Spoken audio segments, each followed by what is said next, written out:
Hi అండి, నమస్తే. Welcome to Suhasini's kitchen. నేను మీ సుహాస్ని రెడ్డి. ఈరోజు మన కిచెన్లో కేరళ స్టైల్లో సాంబార్ని చేసి చూపించబోతున్నా. చాలా అంటే చాలా రుచిగా ఉంటుందండి.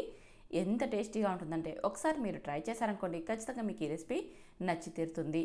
కేరళలో ఉన్న మా ఫ్రెండ్ని అడిగి మరి మీకోసం ఈ రెసిపీని చాలాసార్లు ట్రై చేసి తర్వాత మీకు చేసి చూపిస్తున్నాను. ఒక్కసారి మీరు కూడా ట్రై చేయండి.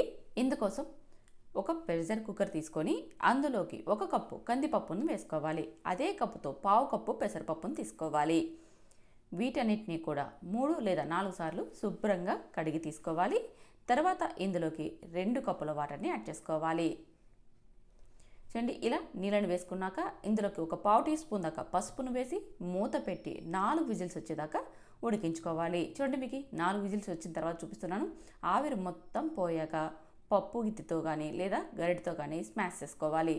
మనం 4 విజిల్స్ పెట్టాం కాబట్టి పప్పు అనేది బాగా మెత్తగా ఉడికిపోతుంది. ఇలా గరిటతో అయినా సరే మనం మెత్తగా చేసేసుకోవచ్చు. ఇలా చేసి పక్కన పెట్టుకొని ఇప్పుడు స్టవ్ మీద కడాయి పెట్టి కొద్దిగా ఆయిల్ వేసుకొని అందులోకి ముందుగా బెండకాయ ముక్కల్ని వేసి వేయించుకోవాలి. ఇలా ముందుగా బెండకాయ ముక్కల్ని వేయించుకున్నామంటే బెండకాయలో జిగురంతా లేకుండా పోతుంది.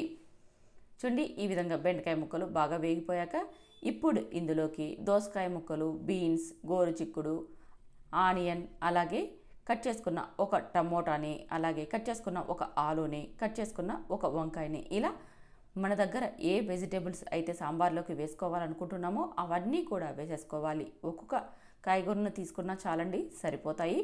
ఇలా వేసేసి 5 నిమిషాల పాటు లో ఫ్లేమ్లో కాస్త వెజిటేబుల్స్ అన్నిటినీ కూడా మగ్గించి తర్వాత మనం మెదిపి పెట్టుకున్న ఆ పప్పులోకి వేసేసుకోవాలి. తర్వాత ఇందులోకి చింతపండును, ఒక పెద్ద సైజు నిమ్మకాయ సైజు అంత చింతపండును గుజ్జు తీసి వేసుకోవాలి. కాకపోతే అంతా ఒకటేసారి వేసుకోకుండా కాస్త వేసుకొని తర్వాత చెక్ చేసుకొని పులుపు సరిపడైందో లేదో చెక్ చేసుకొని వేసుకోవచ్చు. ఇప్పుడు గ్రేవీకి సరిపడా వాటర్ని వేసేసి ఇదంతా కలిపి చూసుకోవాలి. మనకి చిక్కదనం ఎంత ఉంది లేదా ఎక్కువ నీళ్లు అవసరమవుతాయా లేదా అనేది చూసుకొని వేసుకోండి. ఇప్పుడు కొద్దిగా పచ్చి కరివేపాకును, అలాగే ఒక హాఫ్ టీ స్పూన్ దాకా చిల్లీ పౌడర్ని వేసుకోవాలి. ఇలా వేసేసి మరొకసారి కలిపి మూత పెట్టి ఒకే ఒక విజిల్ పెట్టుకోవాలి.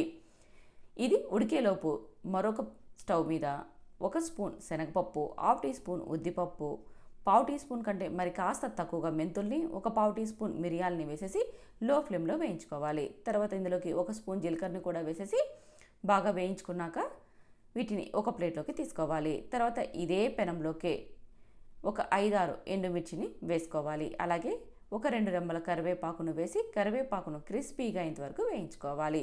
బాగా క్రిస్పీగా అయిపోయాక వీటన్నిటిని మెత్తగా పౌడర్లాగా గ్రైండ్ చేసి తీసుకోవాలి. ఇప్పుడు అదే పెనంలోకే కొద్దిగా ఆయిల్ వేసుకొని ఆవాలు, జీలకర్ర, 5-6 వెల్లుల్లి రెబ్బలు, చిటికెడు ఇంగువ, కట్ చేసుకున్న ఒక ఆనియన్ను, అలాగే 2 ఎండుమిర్చి ముక్కలు, కొద్దిగా కరివేపాకును వేసి ఈ పోపునంతా బాగా ఫ్రై చేసి తీసుకోవాలి. చూడండి, ఈ విధంగా పోపు అనేది మనకి బాగా ఫ్రై అయిపోయాక ఇప్పుడు మనం ఒక విజిల్ పెట్టుకున్నాం కదండి, కాయగూరలన్నీ వేసి అందులోకి ఈ పోపును వేసేసుకోవాలి. ఒకే ఒక విజిల్ చాలండి. ఎక్కువ ఉడికించుకున్నామంటే మనకి వెజిటేబుల్ అన్నీ కూడా స్మాష్ అయిపోతాయి. అలాగే ఇందులోకి మనం ఇందాక గ్రైండ్ చేసి పెట్టుకున్న సాంబారు పౌడర్ని, అలాగే రుచికి సరిపడా ఉప్పును వేసేసుకొని ఇదంతా బాగా కలిసేలాగా కలిపి ఒక ఉడుకు జస్ట్ 2 నిమిషాలు ఉడికించుకుంటే సరిపోతుంది. కొత్తిమీరని వేసేసి కలిపి సర్వ్ చేసుకోవడమే. చాలా రుచిగా ఉంటుందండి. రైస్లోకైనా, ఇడ్లీలోకైనా, దోశల్లోకైనా సాంబార్ ఒకటే ఉంటే చాలండి, కడుపు నిండా తినేయచ్చు. మరి ఇంకెందుకు ఆలస్యం, ఇంత టేస్టీ సాంబార్ను మీరు ట్రై చేసి మీకు ఎలా వచ్చిందో కామెంట్ చేయండి. నచ్చితే మాత్రం మా ఛానల్ని సబ్స్క్రైబ్ చేసుకోండి. Thank you for watching.